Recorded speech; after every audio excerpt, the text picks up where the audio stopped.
এর সাথে মগজও কাজ করা শুরু করে। আচ্ছা, আজকে তোর যে বন্ধু এসেছিল ইন্তু, তুই কি সত্যি সত্যি তার ব্যাপারে সিরিয়াস? তার কোন বিষয়? পার্টনারশিপের বিষয়? হুম, পার্টনারশিপই, তবে শুধু বিজনেস পার্টনার না, লাইফ পার্টনার হিসেবে। Do you really serious about it? হঠাৎ এই প্রশ্ন কেন? তুই যদি সত্যি সত্যি সিরিয়াস হয়ে থাকিস তাহলে আর চুপচাপ বসে থাকি না। ওর বাবার সাথে, ও সরি, ওর তো বাবা নেই, তাহলে ওর মা কিংবা ওই আঙ্কেলের সাথে আমি কথাবার্তাটা চালিয়ে নিতে পারি। আমি বুঝতে পারছি না, আমাকে এই বাড়ি থেকে বের করার জন্য তোমরা এত তাড়াহুড়ো কেন? আরে তোকে বের করবো মানে? তুই কি ভাবছিস তোকে বিয়ের পর আমি ইন্তুর সাথে ইন্তুর বাড়িতে পাঠিয়ে দেবো?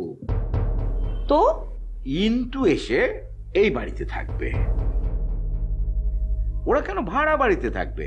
প্রয়োজনে ওদের ফ্যামিলির সবাই এসে এই বাড়িতে উঠবে।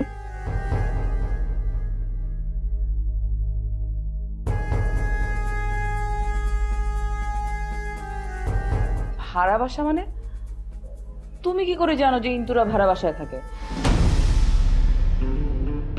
আমার যতদূর মনে পড়ে আজকে তো ওদের বাসা বা কোথায় থাকে এসব নিয়ে তোমার কোনো কথাই হয়নি।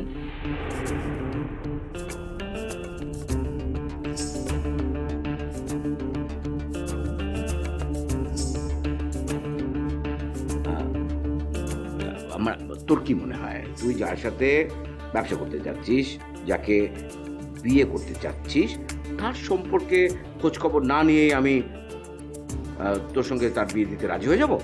হুম? ইন্তুর সম্পর্কে যতটুকু জানার ছিল সেটা আমি আজকে খোঁজ খবর নিয়ে জেনে ফেলেছি। বুঝতে পারলাম। তার মানে আমি এটা ধরে নিতে পারি যে তোমার ইন্তুকে পছন্দ হয়েছে। হুম, ভালো ছেলে, আর সবচাইতে বড় কথা যে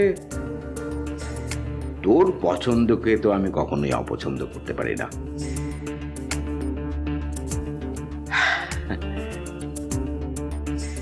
অনেক রাত হয়ে গেছে, যা ঘুমোতে যা।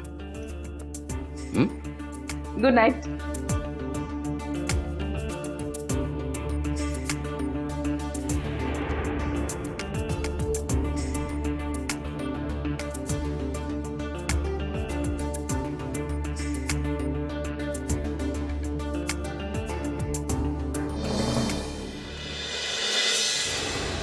আচ্ছা, তোমার কি হয়েছে বলবে? তুমি আমার সাথে কথা বলো কেন? হ্যাঁ, কথা বলা বন্ধ করে দিয়েছো কেন? তুমি আমার সাথে কথা বলো না, দেখা দাও না। দেখো, তুমি যদি কথা না বলো, আমিও কিন্তু তোমার সাথে কোনো কথা বলবো না। হ্যাঁ, আমি কিন্তু রাগ করে কথাটা বলছি। হাসবে না, সিরিয়াসলি নেবে, হাসবে না।